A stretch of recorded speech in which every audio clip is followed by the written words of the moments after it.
எவ்வளோ அடி வாங்கினாலும் தாங்குற அளவுக்கு மாப்பிள்ளை இருக்காங்க அப்படின்ற மாதிரி தான் துபாய் இருக்காங்க. என்னவா அடிச்சுக்கிட்டு இருக்காங்க ஈரான். முந்தா நேத்தோட வந்து பார்த்தீங்கன்னா துபாயோட ஏர்போர்ட்டை வந்து அடிச்சிருந்தாங்க. எல்லா ஏர்போர்ட் நம்ம திருவனந்தபுரத்துலேருந்து போன ஃப்ளைட்டே வந்து பார்த்தீங்கன்னா துபாய் ஏர்போர்ட் வரையும் பக்கத்தில் போயிட்டு லேண்ட் ஆகாமல் திருப்பி இந்தியாவுக்கே வந்து திருவனந்தபுரத்தில் லேண்ட் ஆயிடுச்சு. அங்கே வந்து தாக்குதல்ன்றது நடந்துகிட்டு இருக்கு. இப்போ 2 நாளாக வந்து டெம்பரவரியாக க்ளோஸில் தான் வந்து பார்த்தீங்கன்னா ஏர்போர்ட் இருக்குது. துபாய் ஏர்போர்ட் பக்கத்தில் இருக்கக்கூடிய ஒரு எண்ணெய் டேங்கர், அதாவது டீசல் பெட்ரோல்லாம் சேகரித்து வைக்கக்கூடிய டேங்கரை வந்து ஈரான் வந்து பார்த்தீங்கன்னா அடிச்சிருந்தாங்க. அந்த வீடியோ காட்டுறேன் பாருங்க. ரொம்ப ரொம்ப ரொம்ப ரொம்ப பாவமா இருக்குங்க. எவ்வளவு அடி வாங்கினாலும் வெளியே சொல்லாம வந்து பாத்தீங்கன்னா அப்படியே வந்து பாத்தீங்கன்னா உள்வாங்கிக்கிட்டே இருக்கேன் துபாய். ஆல்ரெடி வீடியோவில் சொல்லியிருந்தேன், ஈரான் வந்து இஸ்ரேலோட அதிபர், அதாவது இஸ்ரேலோட பிரதமர் நெதன்யாங்க வந்து கொண்டுட்டாங்க அப்படின்ற மாதிரி ஈரான் வந்து சொல்கிறாங்கன்னு வீடியோ போட்டிருந்தேன். இப்போ வந்து இன்னொரு வீடியோவை வந்து இஸ்ரேலோட அதிபர் வந்து, அதாவது வந்து இஸ்ரேலில் வந்து ஏதோ ஒரு டீ கடையில் வந்து டீ குடிக்கிற மாதிரி ஒரு வீடியோ ரிலீஸ் பண்ணியிருக்காரு. ஏன்டா டே நான் செத்துட்டேன்னு சொல்லி ஏன்டா வதந்திகளை கிளப்பிக்கிட்டு இருக்கீங்க அப்படின்ற மாதிரி ஒரு வீடியோ, அவன் ஈரானுக்கு ஒரு ரிவெஞ்ச் கொடுக்குற மாதிரி ஒரு வீடியோ வந்து ரிலீஸ் பண்ணியிருக்காரு. பட் இப்போ இந்த வீடியோவும் ஏஐயால் உருவாக்கப்பட்டிருக்கோம், நெதன்யாகு வந்து இறந்திருப்பாரு அப்படின்ற மாதிரியா இதையும் வந்து பார்த்தீங்கன்னா இப்போ கிளப்பி விட்டுக்கிட்டு இருக்காங்க. என்ன உண்மை என்ன பொய்ன்றதே வந்து பார்த்தீங்கன்னா தெரியலைங்க. ஈரானோட புதிய அதிபர் வந்து காயமா வந்து பார்த்தீங்கன்னா இருக்கிறாப்புல. ஏன்னா அவரே வந்து இஸ்ரேல் வந்து தாக்கியிருக்காங்க. அந்த தாக்குதலில் வந்து பார்த்தீங்கன்னா இப்போ என்னன்னா அவர் வந்து காலெல்லாம் வந்து பார்த்தீங்கன்னா போயிடுச்சுன்னு சொல்லப்படுது. காலை வந்து இழந்திருக்காருன்னு சொல்லப்படுது. இப்போ அவர் வந்து ஈரான்ல வந்து கிடையாது. இப்போ புதுசாக ஒரு விஷயத்த வந்து சொல்றாங்க. இது வந்து அஃபிஷியலாக வந்து யாராலையும் வந்து ப்ரூவ் பண்ணப்படலைங்க. அதாவது என்னன்னா இவரை வந்து ரஷ்யா வந்து ஈரானுக்குள்ள வந்து விமானம் மூலியமா அவரை கூட்டிட்டு போய் மாஸ்கோ இருக்கு பார்த்தீங்கன்னா ரஷ்யாவோட தலைநகரம், அங்கே வந்து புடினோட கண்ட்ரோல் மூலியமா வந்து அவருக்கு வந்து சிகிச்சையை வந்து கொடுத்துக்கிட்டு இருக்காங்களா ரகசியமா அப்படின்ற மாதிரியா சில தகவல்கள்லாம் வந்து பார்த்தீங்கன்னா வெளியாயிருக்கு. விஷயம் உண்மையா இருக்கிறதுக்கு அதிகபட்ச வாய்ப்புகள் இருக்குங்க. ஏன்னா வந்து மறைமுகமா ரஷ்யான்றது வந்து ஈரானுக்கு பயங்கரமா வந்து உதவிகள் பண்ணிக்கிட்டு இருக்காங்க. உளவுத்துறை ரிப்போர்ட்ல இருந்து எல்லாமே வந்து பார்த்தீங்கன்னா ரஷ்யா மறைமுக உதவி நடந்துகிட்டு தான் இருக்கு. அமெரிக்காவோட பிரபல நியூஸ் சேனல் யாக்சியோஸ் வந்து ஒரு தகவலை அறிவிச்சிருக்காங்க. அமெரிக்கா வந்து தரைவழி தாக்குதல்ன்றதை பண்ண போறதா ஒரு பிளான்ன்றது நடந்துகிட்டு இருக்கா அமெரிக்காவில். அதாவது இந்த ஈரானுக்கு வந்து அதிகமாக காசு கிடைக்குதுன்றதை ஆல்ரெடி நான் சொன்ன முன்னாடி வீடியோலே சொல்லியிருக்கேன். இந்த கார்த்தீவுலேருந்து ஈரானுக்கு வந்து பணம்ன்றது கிடைச்சிது. 90% வருமானமே வந்து இந்த கார்த்தீவில் தான் நடக்குது. ஏன்னா இந்த கார்த்தீவில் வந்து இந்த கச்சா எண்ணெய் சப்ளைன்றது நடந்துகிட்டு இருக்கு.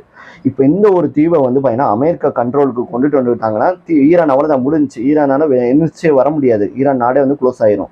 அந்த ஒரு தீவில் வந்து தரைவழி தாக்குதல்ன்றது பண்ண போறாங்களாம். சரி, இது பண்ணிட முடியுமா அசால்ட்டா அப்படின்னு கேட்டீங்கன்னா, அந்த தீவு கிட்ட போகணும்னா அந்த தீவை சுற்றி வந்து பார்த்தீங்கன்னா ஈரான் வந்து கன்னி வெடிகளை கடலுக்கு கீழே வந்து போட்டிருக்காங்க. அதில் ஏதாவது ஒரு கப்பல் அதுக்கு மேலே போயிடுச்சுன்னா உடனே வந்து பார்த்தீங்கன்னா வெடிச்சிடும். அதுதான் கிளீன் பண்ணணும். 2வது வந்து பார்த்தீங்கன்னா அந்த தீவில் வந்து அமெரிக்காவோட இந்த அயன் டோம் வான்வெளி சாதனங்கள்லாம் வந்து பார்த்தீங்கன்னா இருக்கு. ஏதாவது ஒன்று வந்துச்சுன்னா டிடெக்ட் பண்ணி அடிச்சிடும். அந்த அமெரிக்காவோட அதாவது ரஷ்யாவோட S-400 S-300 இந்த வான்வெளி சாதனங்கள்லாம் வந்து பார்த்தீங்கன்னா இங்கே இருக்கு. அதை அழிக்கணும். அதை அழிக்கணும்னா வந்து விமானங்கள் அதிநவீன அமெரிக்காவோட 5th ஜெனரேஷன் இந்த F-15 இந்த விமானங்கள் எல்லாம் வச்சு அந்த அந்த சாதனங்களெல்லாம் அழிக்கணும். அதை அழிச்ச பிறகு முக்கியமான ஒரு விஷயம், அதாவது வந்து ஈரானோட இராணுவ வீரர்களை எதிர்க்கணும். அதை எதிர்க்கிற போது வந்து ஏகப்பட்ட உயிரிழப்புன்றது வரும். அந்த இதை சமாளித்து போனாதான் அந்த தீவுன்றது கைப்பற்ற முடியும். 4வது திசையும் வந்து பார்த்தீங்கன்னா போகணும் அந்த தீவை வந்து கைப்பற்றணும்னா. அதுக்கு ஈரான் வந்து என்ன பண்ணிடலாம், இவங்க வராயன்னு தெரிஞ்சிச்சுன்னா உடனே ஒரு தீயை பொருதி அது மேலே விட்டுட்டாங்கன்னு வச்சுக்கோங்களேன், மொத்த தீவுன்றது வெடிச்சு சிதறிடும் அப்படின்னு வந்து ஏகப்பட்டவரால் சொல்லப்படுது. இந்தியாவோட வெளியுறவுத்துறை அமைச்சர் ஜெய்சங்கர் இப்போ ஒரு முக்கியமான விஷயத்தை சொல்லியிருக்காரு. அதாவது நாங்கள் இப்படிதான் வந்து சிவாலிக் நந்தா தேவி இந்த கப்பலெல்லாம் வந்து இந்த ஹார்மோஸ் பகுதியிலேருந்து வெளியே கொண்டுட்டு வந்தோம் அப்படின்றத சொல்லியிருக்காரு. அதாவது என்னன்னா ஈரான் வெளியுறவுத்துறை அமைச்சர்கிட்ட வந்து நாங்கள் டெய்லியும் பேசிக்கிட்டு தான் இருக்கிறோம். இப்போ இந்த கப்பலை கொண்டுட்டு வரோம்னா இந்த கப்பலுக்காண்டி நாங்கள் ஃபோன் பண்ணி பேசுவோம், இதை கொஞ்சம் வெளியே அனுப்புறதுக்காண்டி பாதுகாப்பு கொடுங்கன்னு. அதே மாதிரி நம்ம இராணுவத்தை சேர்ந்த சில போர் கப்பல்களுமே வந்து அந்த பகுதியில் இருக்கான். நம்ம கப்பலை வந்து வெளியே கொண்டுட்டு வரதுக்காண்டி பாதுகாப்பு கொடுக்கறதுக்காண்டியா இப்போ 2 கப்பல்ன்றது குஜராத்தில் வந்துருச்சு. அதே மாதிரியே வந்து பார்த்தீங்கன்னா நம்ம தமிழ்நாட்டுக்கு கூட இப்போ ஒரு கப்பல்ன்றது வந்திருக்கு. அதாவது எண்ணெய் டேங்கர் கப்பல்ன்றது நம்ம தமிழ்நாட்டுக்கு ஒன்று இப்போ நான் இந்த ஒரு நியூஸ் வாசிக்கிறது கரெக்டாக புதன்கிழமை இந்த வீடியோ ரெக்கார்ட் பண்ணிக்கிட்டு இருக்கேன்.